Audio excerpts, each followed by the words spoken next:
दहेज के कानून पर फिर छिड़ी बहस। ये कानून किसे डराता है? किसी को अगर बोला तुम दवाइयाँ टाइम से खा लो तो वो भी 498 होता है, वो भी पता चल गया।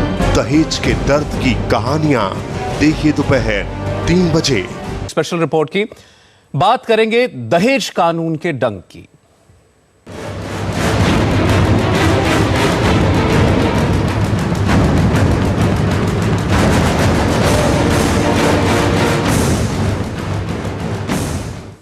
दहेज विरोधी कानून के दुरुपयोग को लेकर लंबे वक्त से चल रही बहस को सुप्रीम कोर्ट के नए आदेश ने एक नया मोड़ दे दिया है। सुप्रीम कोर्ट ने माना है कि दहेज विरोधी कानून 498A का दुरुपयोग होता है। सवाल है कि क्या वाकई में 498A का दुरुपयोग इतना बढ़ चुका है कि इस बारे में सुप्रीम कोर्ट को दखल देना पड़ा।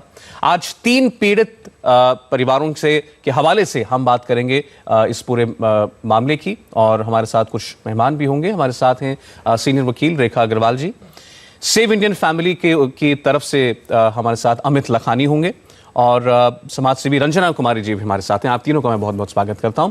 लेकिन पहले हम 498A के मामले में बरी हुए पुणे के एक पीड़ित शख्स की दास्तान सुन लें। यह है पुणे के मुंडवा इलाके के रहने वाले अतीत राजपरा। अतीत पेशे से सॉफ्टवेयर इंजीनियर हैं। अतीत के मुताबिक इन पर पत्नी ने सिर्फ इसलिए दहेज विरोधी कानून का मुकदमा दर्ज करा दिया क्योंकि उन्होंने पत्नी को नियमित रूप से दवा लेने के लिए कहा था। मुकदमा दर्ज होते ही अतीत को पूरे 4 साल तक अपनी बेगुनाही साबित करने के लिए कोर्ट के चक्कर काटने पड़े। इस बीच इन्हें जबरदस्त सदमे और बिगड़ते हालात के दौर से गुजरना पड़ा। कैसी छोटी छोटी बातों पे केसेस फाइल होते आज। किसी को अगर बोला तुम दवाइयाँ टाइम से खा लो तो वो भी 498 होता है, वो भी पता चल गया।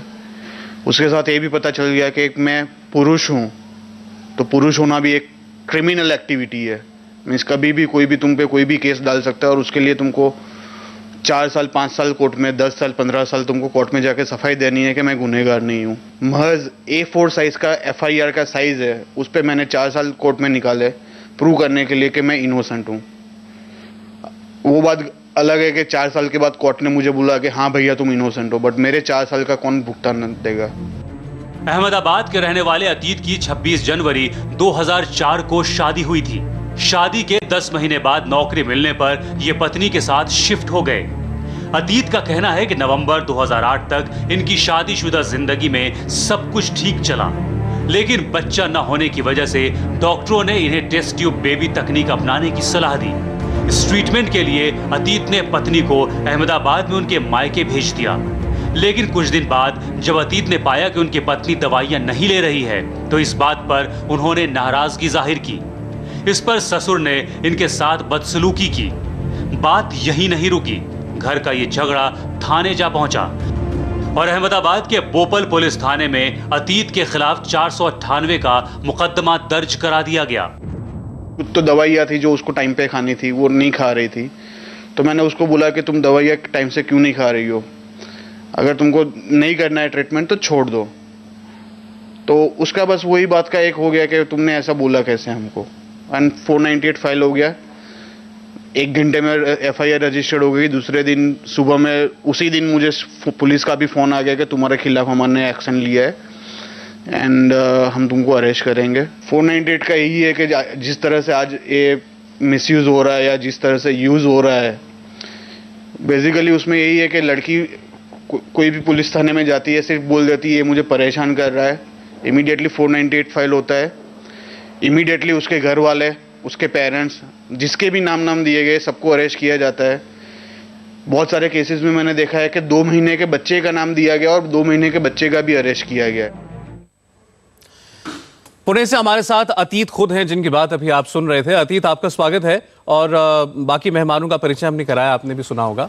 देखिए, बहुत से लोग आज ये कह रहे हैं सुप्रीम कोर्ट के आदेश के बाद कि कानून के दुरुपयोग की वजह से कानून को कमजोर नहीं किया जा सकता। ऐसा ना हो कि महिलाओं के खिलाफ जुल्म ज्यादती बचाने के लिए जो कानून बनाया गया है उसके दांत ही निकाल दिए जाएं और ये बिल्कुल निष्क्रिय कानून बन जाए। आप जैसे लोग क्या कहेंगे जिन्होंने इसका दुरुपयोग झेला है? सर, मैं एक बात बताऊंगा आपको। शेर जंगल में रहता है, आप उसको शहर में तो लेके नहीं आते ना सबको काटने के लिए।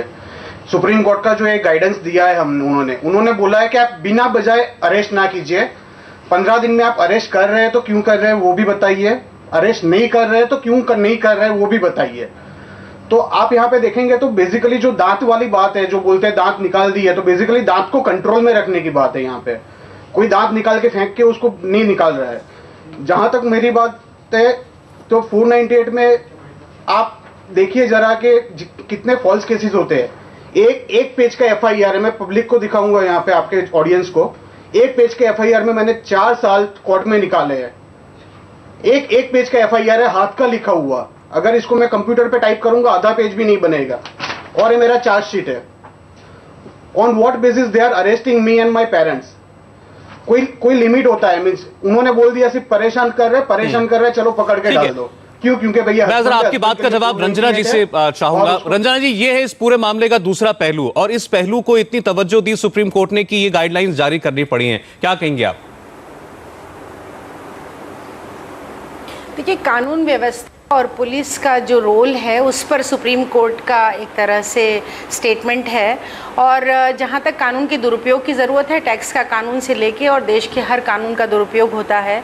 और गिरफ्तारी के बाद इनोसेंट साबित होने का जहाँ तक सवाल है, तो कल को डी राजा और कलमाड़ी और सुब्रतो रॉय भी कह सकते हैं कि मेरे इतने साल चले गए और मैं तो इनोसेंट था, मुझे क्यों जेल में डाला गया। तो ये सब चीज़ें, ये कानून व्यवस्था का अपना अंग हैं और इस तरह से ही कानून व्यवस्था देश के अंदर चलती है। तो सिर्फ दहेज के कानून के तहत इस तरह की बात कही जाए, ये अपने आप में बड़ा ही दुर्भाग्यपूर्ण है। क्योंकि पिछले 10 साल में मेरी बात मुझे आधा मिनट और दीजिए ना। आप एक तरफा कहानी प्रस्तुत कर रहे हैं ना। आप ये प्रस्तुत कर रहे हैं कि भाई जिन लोगों ने खामियाजा भरा है आप उनकी बात कर रहे हैं। आपने तो किसी भी दहेज हत्या की माँ बाप को नहीं बिठाया। आपने दहेज में जल रही पिछले ही हफ्ते सफदरजंग अस्पताल में लड़की मर गई, उसको आपने नहीं जाके इंटरव्यू किया। आपके लिए एक तरफा रंजना जी, आपको इनवाइट किया तो एक तरफा क्यों होगा? मेरी बात सुन लीजिए। आपने नहीं, आप एक तरफा कर रहे हैं ना। आपके चैनलों के द्वारा इस समय लगातार एक तरफा बात प्रस्तुत की जा रही है। तमाम ऐसे भुक्तभोगी लोग लाए जा रहे हैं जिन्होंने औरतों की प्रताड़ना की और जब उन पर सजा हुई रिप्रेजेंटेशन पर सुप्रीम कोर्ट ने गाइडलाइन दी है। क्या करें? हमें बीच में ना डालें। आपकी बात 10 साल में जला के मार दी गई। जी, बहस जो है ये दहेज हत्या की बहस नहीं है, ये झूठे मुकदमों के बारे में बहस है। ये दहेज हत्या के बारे में बहस नहीं हो रही है। उसके लिए 304 भी एक कानून बनाया गया है। हर साल 8,000 से। ओहो, तो मेरी बात ही नहीं सुनेंगे तो फिर मैं चुप ही बैठूंगा। नहीं, आप कह लीजिए, एक बार वो कह लें अमित, फिर उसके बाद सब लोग बोलेंगे। जी रंजना जी, अब आप केवल आप मैं सिर्फ 1 मिनट में कहूंगी ना। 1 मिनट का समय तो देंगे ना। जी 1 मिनट में मैं कहना चाहती हूँ 91,202 लड़कियां पिछले 10 साल में दहेज की बलिवेदी चढ़ गई हैं। हर साल 8,000 से ऊपर। ये तो सिर्फ हिंदुस्तान में होता है ना कि एक स्कूटर नहीं मिला तो एक चेन नहीं मिली, घड़ी नहीं मिली, बिस्तर नहीं मिला, तो आप लड़की को रोज हैरान करेंगे और अंत में जला के मार देंगे आप में। तो ये तो यही होता है ना। कहीं दुनिया के और देश में तो दहेज कानून बना नहीं है, ये तो हिंदुस्तान में बना है। क्योंकि हिंदुस्तान के पैसे के लालची माँ बाप, पति, ये सब लोग लड़कियों को परेशान करते हैं। और जो 8,000 लड़कियां पिछले साल मरी हैं, उनके माँ बाप को लाके स्टूडियो में बिठाइए और पूछिए क्या हुआ उनके साथ। वो भी करेंगे। ठीक है, आपने अब मैं अपने बाकी मेहमानों के पास जाऊंगा। रंजना जी, मुझे लेकिन एक ब्रेक लेना होगा। रेखा जी यहाँ पर है। हम रेखा जी को बिल्कुल एक न्यूट्रल पार्टी कह सकते हैं। कानून आपके पास दोनों तरफ के मामले क्योंकि आते होंगे, तो हम रेखा जी से उनकी राय जान लेंगे। ये बहस यही है क्योंकि ये इतना विवादित कानून था कि इसमें दोनों पक्ष जो हैं उन दोनों की भावनाएं बहुत ज्यादा जुड़ी हुई हैं। लौटने एक ब्रेक के बाद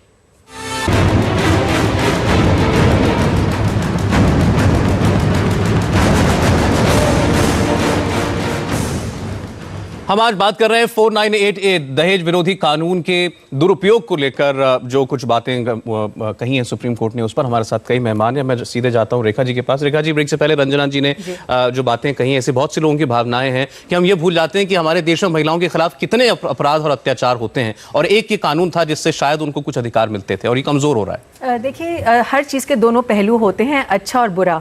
जैसे कहते हैं कि the two sides of a coin. तो ये कानून जो है 498 1983 के अंदर जब ये बना था, ये बना इसीलिए था जब वहाँ पे इतने गंभीर केसेस होते थे टॉर्चर के, जहाँ पे पत्नियों को जलाया देते थे, पेट्रोल डाल के, केरोसिन डाल के जला दिया, या गैस का सिलेंडर है उसको खुला छोड़ दिया, और लड़की जब किचन के अंदर चाय बनाने को गई तो उसकी वो सिलेंडर फटने से डेथ हो गई। तो उस परिप्रेक्ष्य के अंदर ये 498A का कानून बना था, जहाँ पे एक्सट्रीम टॉर्चर हो, यानी कि जो आप लड़की को मानसिक या शारीरिक प्रताड़ना कर रहे हैं वो उस लेवल तक है कि उस लड़की की डेथ भी हो सकती है या वो सुसाइड करने के लिए मजबूर हो जाती है। क्या इसका दुरुपयोग इतना बढ़ चुका था कि सुप्रीम कोर्ट को आना पड़ा बीच में? मैं आ रही हूँ कि इतने साल चलते चलते 20 साल हो गए, इस 30 साल होने को आए इस कानून को बने हुए, परंतु जिस मतलब से बना था ये कानून, अनफॉर्चुनेटली अब की वास्तविकता ये है, ग्राउंड रियलिटी ये है कि उन गंभीर आरोपों के तो केसेस जो है वाकई में कोर्ट पहुंचते भी नहीं है, या अगर पहुंचते तो उनमें 304 का केस बन जाता है।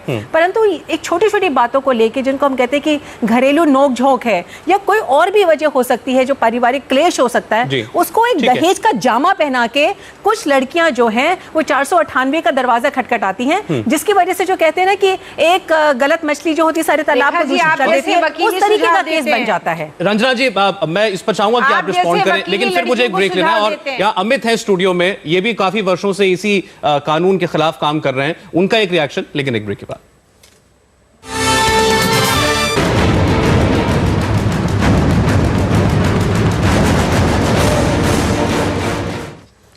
स्वागत है आपका। हमारे साथ स्टूडियो में अमित भी हैं, सेव इंडियन फैमिली ऑर्गेनाइजेशन की तरफ से। हम 498A दहेज विरोधी कानून के दुरुपयोग पर सुप्रीम कोर्ट की टिप्पणी पर बात कर रहे हैं। कुछ कहना चाहता है अमिताभ? आपने काफी बातें सुन ली हैं। सबसे पहले तो मैं ये कहूंगा कि सुप्रीम कोर्ट ने ये जो लैंडमार्क जजमेंट दी है, ये वृहद स्तर पे जो दुरुपयोग हो रहा था और जमीनी सच्चाइयों को देखते हुए बहुत दूरदर्शिता से और सारी चीज़ों को परखते हुए और मानव अधिकार के हित में ये जजमेंट दी है, और हम इसका स्वागत करते हैं। और उसके बाद मैं आऊँगा, जो रंजना जी कह रही हैं झुलस दिया जाता है, और ये एक 304B अलग से कानून है, आप इस देश को गुमराह मत कीजिए 304B और 498A को मिक्स करके।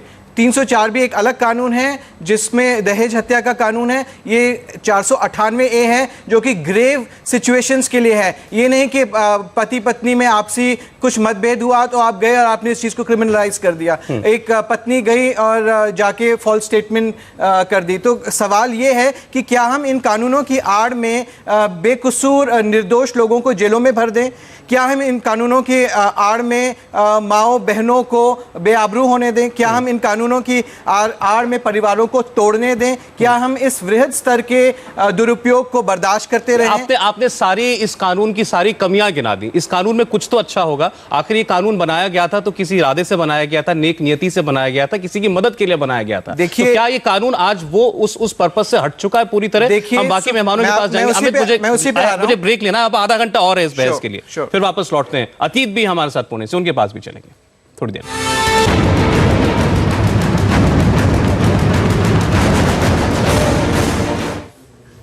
हम बात कर रहे हैं दहेज विरोधी कानून पर सुप्रीम कोर्ट के आदेश के बाद शुरू हुई इस नई बहस पर, और हमारे साथ बात करने के लिए मौजूद हैं सामाजिक कार्यकर्ता रंजना कुमारी जी, सुप्रीम कोर्ट की एडवोकेट रेखा अग्रवाल जी, सेव इंडियन फैमिली की तरफ से अमन लेखी, और अतीत पुणे से हमारे साथ हैं, जिनके साथ उनका कहना है कि जाति इसी कानून के साथ को लेकर हुई है। लेकिन आइए जरा एक और मामला हम देखें इसी कानून को लेकर, और ये दिल्ली के मानव मिश्रा की कहानी है। लाजपत नगर दिल्ली के रहने वाले मानव मिश्रा की 2008 में शादी हुई थी। पत्नी जम्मू की रहने वाली हैं। सिर्फ 6 महीने के अंदर ही इन पर इनकी पत्नी ने दहेज विरोधी कानून के तहत जम्मू में मुकदमा दर्ज करा दिया, साथ में मेंटेनेंस का केस भी दर्ज करा दिया। मानव के मुताबिक इसकी वजह इतनी सी थी कि पत्नी शादी के बाद से ही कई तरह की मांग करने लगी थी। वो परिवार के साथ रहना नहीं चाहती थी। पत्नी के लंबे वक्त तक मायके चले जाने से परेशान होकर उन्होंने पत्नी को घर लाने के लिए कानून का सहारा लिया, लेकिन पत्नी को परिवार में साथ रखने की इनकी मंशा इनके खिलाफ दहेज के मुकदमे की वजह बन गई। वो तो प्रताड़ित हुए ही, उनके बुजुर्ग बीमार माता पिता भी इस कानून का शिकार बन गए। इतना पैसा दे दो तो हमें रहना नहीं है तुम्हारे साथ, तो डिमांड करने लग गए, कहते नहीं तो हम केस कर देंगे, हम ये कर देंगे, हम वो कर देंगे। तो लगातार डिमांड आती रही। जो उसकी मदर भी यहाँ पे 5-6 बार मेरे घर पे आई, हल्ला गुल्ला किया और काफ़ी मेरे पेरेंट्स को भी गाली गलौज किया। तो उसके बाद मैंने डिसाइड किया कि मैं RCR डालता हूँ, कोर्ट का थोड़ा सहारा लेता हूँ, लॉस का लेता हूँ। लेकिन जैसे ही मैंने RCR फाइल किया तो उसने मेरे पे 2 केस डाल दिए, जो कि 498 और मेंटेनेंस का केस था। सबसे बड़ी बात मेरे पे नहीं, मेरी फैमिली पे क्यों किया गया, ठीक है, क्योंकि बात मेरी और उसके बीच में थी। लेकिन मेरे जो बुज़ुर्ग माता पिता हैं, मेरे भाई हैं, उनको क्यों इसमें घसीट दिया गया, उनकी क्या गलती थी इस चीज़ में, ठीक है। उनको तो कुछ लेना देना था नहीं। उन्होंने जबकि उसको मालूम था कि मेरे जो पेरेंट्स हैं वो ठीक नहीं है, उनकी तबीयत ख़राब नहीं है, उसके बावजूद भी उन्होंने सब कुछ सोच समझ के ये डाला कि इनको प्रेशराइज़ किया जाए, कि इनको हरास किया जाए। तो आप चारों तरफ से फंस जाते हो, आपको समझ नहीं आता है कि आपको आगे करना क्या है। मतलब 2-3 महीने या 3-4 महीने, या मैं कहता हूँ कि 1 साल तो मेरे को ये भी समझ नहीं आ रहा था कि मैं क्या करूँ, किसके पास जाऊँ। कभी किसी एक लॉयर के पास, कभी दूसरे लॉयर के पास। और मेरा केस क्योंकि यहाँ से बहुत दूर फाइल था, जम्मू में फ़ाइल था, तो मेरे को अप डाउन करना पड़ता था हर वीक। मेरी जॉब चली गई, मेरे पास कोई काम नहीं था, तो मैं टोटली डिपेंडेंट अपने पेरेंट्स पे हो गया। मानव की नौकरी जा चुकी थी, इन्हें मानसिक तौर पर गहरा धक्का लगा था। परिवार परेशान था, आस पड़ोस और समाज में इनके खिलाफ तरह तरह की बातें हो रही थी। 1 साल तक मानव और इनका परिवार बेहद परेशान रहा। लेकिन जब कुछ दोस्तों ने मानव को हिम्मत दी तो इन्होंने इस मामले में हाई कोर्ट का दरवाजा खटखटाया। 4 महीने बाद इन्हें इंसाफ मिला। कोर्ट ने अपने फैसले में कहा, मानव के खिलाफ दहेज विरोधी कानून का दुरुपयोग हुआ है। हाई कोर्ट में कोर्ट ने सिर्फ ये कहा कि it's an abuse of law, ठीक है। और इसमें ऐसा कुछ तथ्य या कुछ ऐसे थे नहीं कि आप पे केस फाइल हो जाए या कुछ ऐसा हो जाए। और बल्कि कोर्ट ने ये भी कहा कि इसकी तो जुरिडिक्शन भी नहीं बनती थी, क्योंकि अगर मारपीट यहाँ पे हुई है तो केस तो उनको यहाँ पे फाइल करना चाहिए था। तो कोर्ट ने ये भी कहा कि ये कैसे ले लिया केस और कैसे कोर्ट ने एक्सेप्ट कर लिया और पुलिस ने कैसे तफ्तीश की, उनको समझ नहीं आया। ये भी कोर्ट ने कहा है। और उसके बाद ये भी बोला है कि इसका ग्रॉसली मिसयूज़ होता है अपनी ईगो सेटिस्फाई करने के लिए, अपनी मन की भड़ास निकालने के लिए कि मेरे पे तुमने कैसे किया और मैं तुम्हें बर्बाद करने के लिए कुछ भी हद तक मतलब चले जाऊँ। 498 अब ऑनरेबल सुप्रीम कोर्ट ने तो उसको लीगल टेररिज्म बोला ही है। मैं बोलूँगा इसे फैमिली ब्रेक करना हो, ठीक है, क्योंकि इसमें आप एक नहीं 10, 12, 15 लोग सबको इम्प्लिकेट करके जब जेल में भेज देते हो तो उसके बाद आपको लगता है कि वो दोबारा से आप उस लड़की को अपना पाओगे, बहुत मुश्किल होता है। तो मैं कहूँगा कि 498 is a family breaker law. Manav के पिता उन पर बीते दिनों को याद कर अब भी सहम जाते हैं। वो कहते हैं मानव के लिए अपनी बहू अपने रिश्तेदारों के परिवार से ही लेकर आए थे। ये ऐसे सोचते थे कि देखो हमने कुछ किया भी नहीं और ये हमें कैसे हरास कर रहे हैं।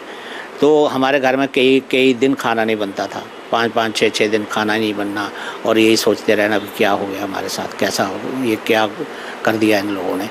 अब मतलब कि हाँ तो रिश्तेदारी थे, रिश्तेदारों की लड़की है, ये मतलब कि मेरे इसकी बुआ की पोतरी है। वो कहती थी प्राइवेसी नहीं है इधर, मुझे अलग रहना है, मुझे प्राइवेसी नहीं है। 15 दिन हुए थे शादी के, तो तभी माँ उसकी आ गई तो कहने लगी हमारी लड़की को मकान लेके दो, घर लेके दो, दूसरा हम आपको अंदर डाल देंगे, हम बुढ़ा हो, आप नमोशी में मर जाओगे, जेल में आपकी बेइज्जती हो जाएगी, घर बाहर निकलने के काबिल नहीं रहोगे, ये है वो है बस।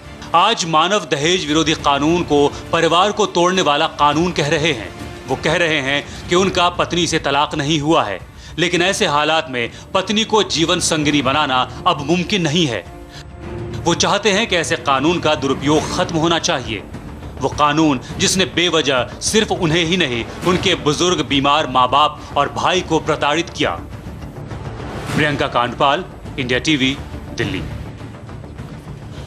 एक बार फिर मैं रंजना जी की राय चाहूंगा। रंजना जी, जहां एक और ये बात बिल्कुल दुरुस्त है, वाजिब है कि हमारे देश में महिलाओं को अब भी एक सख्त कानून की सुरक्षा मिलनी चाहिए। क्या आपके इतने लंबे सामाजिक जीवन में ऐसे कोई मामले आए हैं जहां आपने इसका मिसयूज खुद देखा हो? कभी ऐसा हुआ है? देखिए, सबसे बड़ी बात है कि जो माहौल आज का है, मुझे बिल्कुल आश्चर्य नहीं है कि सुप्रीम कोर्ट ने कह दिया डिसग्रंटल्ड वाइफ और एजुकेटेड इंडिपेंडेंट माइंडेड लड़कियां, मतलब ये कि लड़कियां हमेशा डिपेंडेंट रहें और अनएजुकेटेड और इलिटरेट बनी रहें, सबऑर्डिनेटेड रहें, हमेशा जिस तरह उनको चलाया जाए। 6 करोड़ हिंदुस्तान की महिलाओं ने कहा कि पति ने उनकी प्रताड़ना की। ये नेशनल फैमिली हेल्थ सर्वे का डेटा है। 1000 औरतों की प्रताड़ना हुई तो एक औरत किसी तरह कोर्ट पहुंची और या पुलिस के यहाँ पहुंची और उसने कंप्लेन लिखाई। तो हिंदुस्तान की हालत तो ये है। और दूसरी तरफ माहौल ये बनाया जा रहा है कि औरतें जो हैं वो इतनी चालाक हो गई हैं। वकील जो आपके यहाँ बैठे हुए हैं स्टूडियो में, और जो उनसे पूछे कि कैसे वकील सुझाव देते हैं, किस तरह से वो फाइल कराते हैं, औरतें खुद जाके नहीं मुकदमा फाइल करती हैं, ये वकील फाइल करवाते हैं, और किस तरह से ये भी लगा दो, वो केस भी लगा दो, वो भी लगा दो। तो ये तो हमारी व्यवस्था है। और अब आप ऐसा माहौल देश के अंदर क्रिएट कर रहे हैं, तमाम इस तरह के लोगों ने जिन्होंने अपनी पत्नी की प्रताड़ना की, और जब उसका खामियाजा भरना पड़ा तो आके स्टूडियो में और तरह तरह की कहानियां बना के ये इन पर तो व्यक्तिगत टिप्पणी ना करें, ये ठीक बात नहीं है। सेंटर में ये बात ठीक नहीं है। वकीलों के ऊपर चाहे वो वकीलों के थ्रू होती है, रंजना जी ये एक्सेप्ट कर रही हैं कि फॉल्स केसेस किए जा रहे हैं। आप क्या कहना चाहते हैं? हम लोग यहाँ पे कहानियां बना रहे हैं। अच्छा, एक एक करके रेखा जी अमित एक मिनट पहले ये बात अतीत आप बोले पर्सनली क्यों जा रही है आप? हम यहाँ पे कहानियां बना रहे हैं, आपको जजमेंट दिखाता हूँ मैं। सीआरपीसी 248(1) में मेरा एक्विटल हुआ है। ठीक है, वो बात ठीक है। रंजना जी नहीं, आपकी बात सुनी, रंजना जी बात सुनिए आप। अतीत मेरी बात सुनिए, बोलने दें मुझे। रंजना जी, मैंने सिर्फ इस बात पर आपत्ति की थी। एक मिनट अमित, ऐसे खुशी की बात की जाएगी। अतीत आप भी चुप हो जाए। अतीत एक मिनट मुझे बोलने दे। रंजना जी आप भी सुनिए। मैं हाँ आपकी बात ठीक है। आपका कार्यक्रम बैलेंस होता है। रंजना जी आप मुझे क्या होता है? एक तरफा नहीं होता। आप अपनी प्रेजेंस को क्यों बोल रही हैं? आप हैं तो ये बैलेंस कैसे नहीं है? ये सरकारी आंकड़े बोल रहे हैं जो कि बहुत बैलेंस्ड है। आपके घर में बाप भाई नहीं है क्या? वैवाहिक पुरुष है। आपके घर में बाप भाई नहीं है क्या? महाबिल्डिंग को सबके घर में होते, सबके घर में बाप भाई भी होता है। आप भी नहीं करा, याद रखिए आप। नहीं क्या आप याद रखिए, सबके घर में बाप भाई होता है। नहीं, अब मुझे अतीत आप चुप नहीं होंगे तो मुझे आपका ऑडियो कट करना पड़ेगा। अतीत का ऑडियो कट कर दे। टेक्निकल टीम प्लीज अतीत का ऑडियो कट कर दे। अब रंजना जी मुझे एक बात बताइए। रंजना जी प्लीज सुनिए। ये आपने जिन सज्जन को आपने अभी बोल दिया, ये अदालत से एक्विटेड हैं। आपने इनको कह दिया कि ये झूठे, इन्होंने अपनी बीवी को मारा पीटा, इन्होंने प्रताड़ित किया। तो आप इतनी सीनियर एक्टिविस्ट हैं मैम, आप कैसे आप किसी के ऊपर व्यक्तिगत आरोप क्यों लगा रही हैं? रंजना जी, साथ में कुछ यहाँ पे कहना चाहती हूँ। मैं आपकी बहुत इज्जत करती हूँ, आपका पर्सनल लेवल के ऊपर भी मैं आपको जानती हूँ। आप नहीं, मुझे अच्छा नहीं लग रहा किस तरह से। रंजना जी, आपका पर्सनल कमेंट बोलने तो देखिए। आप एक मिनट रंजना जी प्लीज बोलने तो दो। रंजना जी मैं बोल आपकी सुनने के बाद तब ना इस तरीके से आपका पर्सनल कमेंट वो अच्छा वो शोभा नहीं देता है। कर रही हैं कि झूठे केसेस वकील करवा देते हैं। अगर कोई झूठ, देखिए जैसे मैंने पहले कहा था, मैंने कहा था रंजना जी, इंडिया टीवी से मैं रंजना जी मैं कुछ कहना चाहती हूँ। रंजना जी आप सच्चाई का सामना कीजिए। कोई बात नहीं, just let me speak for a minute. आप रंजना जी उनको कुछ सुनाई नहीं दे रहा, सुनाई देता, उनकी मर्जी। अगर वो सुनना नहीं चाहती, नहीं दे रहा, लेकिन इस देश को सुनाई दे रहा है। मुझे बहुत सच्चाई है उस देश को दिखाई दे रही है। बहुत दुख की बात है कि इस तरीके से कोई भी चैनल हो या किसी भी फोरम के ऊपर वकीलों को ऐसे पेंट किया जाता है कि एज ए वो घरों को फड़वाते हैं और झूठी एफआईआर करवाते हैं। जैसे मैंने शुरू में भी कहा था, ऐसा नहीं कि हर 498 की जो कंप्लेंट होती है वो झूठी होती है, या वो 498 का जो कानून है वो गलत है, या उसका दुरुपयोग ही होता है। हर चीज के दोनों पहलू होते हैं। अच्छे कानून अच्छी मंशा से बनाया गया, कुछ लोग उसका दुरुपयोग करते हैं, ये बहुत दुख की बात है। उसी तरीके से वकील भी होते हैं, डॉक्टर भी होते हैं, पुलिस भी होते हैं, सोशल वर्कर्स भी होते हैं। अगर मैं रंजना जी के ऊपर कमेंट करूं तो ये जितना एनजीओ के ऊपर नाम उंगली उठाई जाती है तो इस तरह से कमेंट किया जाता है। आप भी वही ना करें जो वो नहीं करना चाहती, इसलिए मैं कह रही हूं कि हर तरीके के लोग होते हैं। हमारे पास आंकड़े हैं, जो हमारे पास आंकड़े हैं वो ये बोल। अच्छा, मैं कुछ कहना चाहता हूं क्योंकि वो हमारे शो में से उठ के गई हैं, तो मैं सिर्फ इतना ही कहना चाहूंगा। रंजना जी इस शो में आई थी, हमारे कहने बुलावे पर आई थी, हमें बहुत सम्मान है उनका। वो किसी नाराजगी की वजह से किसी बहस में जो भी कुछ बातें हुई उससे नाराज होकर के गई हैं, लेकिन फिर भी ये क्योंकि इस शो में बाकी और बहुत सारे मेहमान हैं, ये बार बार कहना हमारा फर्ज है कि किसी पर कोई व्यक्तिगत टिप्पणी ना हो। और यही बात हमने उनसे कही थी, जिस पर शायद नाराजगी की बात नहीं है। इसमें बात यह है कि सच्चाई का सामना करना होगा। आज जो कोर्ट ने जजमेंट दी है उसके कुछ बेसिस हैं, उसके पीछे कुछ आंकड़े हैं, उसमें ये आंकड़े बता रहे हैं कि कितना बड़े स्तर पे ये दुरुपयोग हो रहा है। और ये आज पहली बार नहीं हुआ है, पहले 4-5 बारी सुप्रीम कोर्ट ने टिप्पणियां की हैं 498A के मिसयूज के बारे में।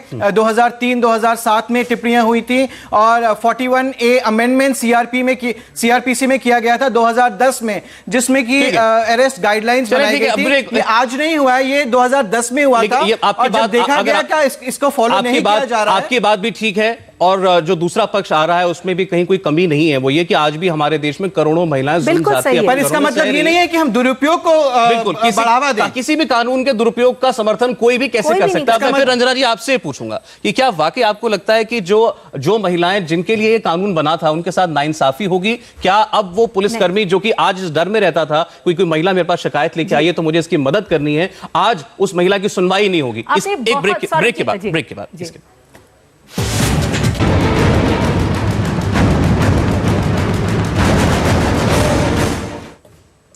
क्या दहेज विरोधी कानून का वाकई गलत इस्तेमाल इस कदर हो रहा था कि उसमें सुप्रीम कोर्ट को दखल देना पड़ा? आज हम इसी पर बहस कर रहे हैं। कोलकाता के रहने वाले शोभिक बसक भी दहेज विरोधी कानून का शिकार बने। 7.5 साल बाद इन्हें कोर्ट ने तमाम आरोपों से बरी कर दिया, लेकिन ये आज भी इसी कानून के खौफ के साए में जीते हैं। 498A के केस की वजह से कोलकाता के शोभिक बसक को 7.5 साल तक कोर्ट के चक्कर लगाने पड़े, लेकिन पत्नी के इन पर लगाए आरोप कोर्ट में बेबुनियाद साबित हुए। टॉर्चर की मनगढ़ंत कहानी भी साबित नहीं हो सकी, लेकिन शादी के 1 साल बाद ही जिस तरह से शोभिक दहेज कानून का शिकार बने, उसने इनसे इनके और इनके परिवार का सुख और चैन छीन लिया। शोभिक की माने तो उन पर 498A लगाने की वजह थी उनका घर जमाई न बनना। शादी हुआ 2004 में, 2005 में मेरा बेटी का जन्म हुआ, 2006 जनवरी में 498 केस हुआ। इन द मेन टाइम बीच में आपका मतलब मेरे ऊपर प्रेशर क्रिएट कर रहा था, जो मेरे को अलग जगह पे रह के उसका मम्मी को लेके रहना पड़ेगा, घर जमाई बनना पड़ेगा।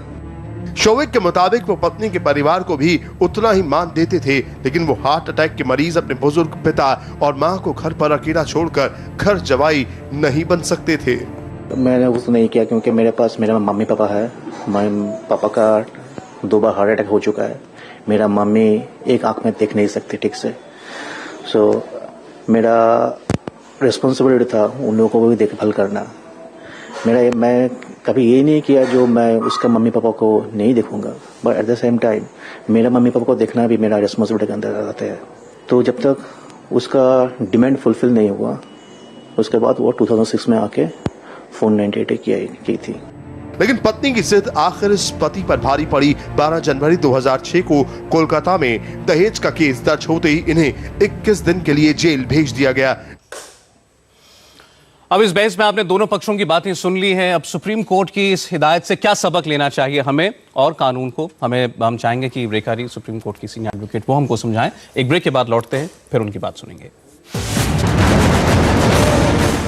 चलिए, हमने आज बात की दहेज विरोधी कानून के दुरुपयोग पर। सुप्रीम कोर्ट ने जो टिप्पणियां की हैं उस पर दोनों पक्ष आपके सामने रखने की कोशिश की। मैं चाहूंगा कि अमित इस पर आपसे बात करें। पहले जाते जाते अमित क्या कहना चाहेंगे? देखिए, मैं ये कहना चाहूंगा कि सुप्रीम कोर्ट ने पहले भी 498A के दुरुपयोग पे चिंता जताई है, उसको लीगल टेररिज्म कहा है। कानून एक तरीके से एक्सटॉर्शन रैकेट की तरह इस्तेमाल किया जा रहा था। ये जिस वजह से बनाया गया था उस के लिए नहीं, बल्कि डिवोर्स सेटलमेंट के लिए यूज किया जा रहा था। इसको इस तरह के से यूज किया जाता था कि ज्यादा से ज्यादा पैसे की अगुवाई की जा सके। आपके हिसाब से जो भी इसमें checks and balances supreme court ने लगाने को कहा, वो ठीक है। 2010 में मैं चाहूंगा रेखा जी बोले। रेखा जी, लेकिन कहीं इसका दुरुपयोग अब दूसरी ओर तो शुरू नहीं हो जाएगा? नहीं, बिल्कुल भी नहीं। अगर जो भी इस कानून के बारे में, इस जजमेंट के बारे में पढ़ते हैं, अगर ये सोचते हैं कि अब लड़कियों को न्याय नहीं मिलेगा, शायद आप यही पूछना चाह रहे हैं, ऐसा बिल्कुल नहीं है कि अब इस सुप्रीम कोर्ट के फैसले के बाद में लड़कियों को, वाकई में जो पीड़ित लड़कियां, उनको न्याय नहीं मिलेगा, ऐसा बिल्कुल नहीं है। ना ही सुप्रीम कोर्ट ने अपनी जजमेंट में कहा है। सुप्रीम कोर्ट ने सिर्फ उसी बात को दोहराया है जो बात पहले भी कानून के अंदर थी, सेक्शन 41A CRPC, जिसमें लिख रखा है कि जहां पर भी, चाहे वो 498 हो, चाहे और कोई क्राइम हो जिसमें 7 साल से कम की सजा हो, उसके अंदर पुलिसकर्मी जो है, जो इन्वेस्टिगेटिंग ऑफिसर है, पहले जांच पड़ताल करेगा। तफ्तीश के बाद में अगर बहुत ही कुछ जरूरी हो, कुछ 6-7 बातें लिख रखी हैं, जैसे कोई भगौड़ा आदमी हो या कोई डेंजरस व्यक्ति हो या जो एविडेंस को टैंपर करेगा या जो गवाहों उनको डराएगा धमकाएगा, ऐसे लोग हैं या जो कानून की गिरफ्त से भाग जाएंगे, ऐसे लोगों को भले 7 साल से कम की सजा हो, उनको अरेस्ट करना जरूरी है, चाहे वो ऑफेंस कोई भी हो, चाहे 498 हो, चाहे और कोई ऑफेंस हो। परंतु अगर ऐसी कोई आशंकाएं नहीं है और घरेलू झगड़ा अगर केस नजर आता है, तो सिर्फ 498 की धारा लगाने के बाद में पुलिस को अरेस्ट नहीं करना चाहिए। और उसके साथ साथ 15 दिन का टाइम दे रखा गया, 15 दिन का टाइम दिया गया कि अगर आप अरेस्ट करें या नहीं करें, उसके लिए भी 15 दिन का टाइम पुलिस ऑफिसर को दिया गया कि वो अपनी रिपोर्ट मैजिस्ट्रेट को देंगे कि वो अरेस्ट क्यों कर रहे हैं या नहीं कर रहे। समय बिल्कुल खत्म हो गया मेरे ख्याल से, कहना बिल्कुल ठीक होगा। जो चीज सरकार को करनी चाहिए थी वो मैं वही कहना चाह रहा था कि अदालत ने अगर अदालत के फैसले को देखें तो सिर्फ ये कहा है कि सच का साथ दें, पुलिस अपना काम निष्पक्षता से करे, अपने विवेक का इस्तेमाल करे और किसी के साथ भी ज्यादती नहीं हो, और जिसके खिलाफ ज्यादती हुई है उसे न्याय मिले, और इसी भावना के साथ इसे देखा जाना चाहिए। रेखा जी, अमित, अतीत, आप तीनों का बहुत बहुत शुक्रिया। रंजना जी जल्दी चली गई थी, अगर सुन रही हो तो उनका भी बहुत बहुत धन्यवाद। आगे बढ़ेंगे।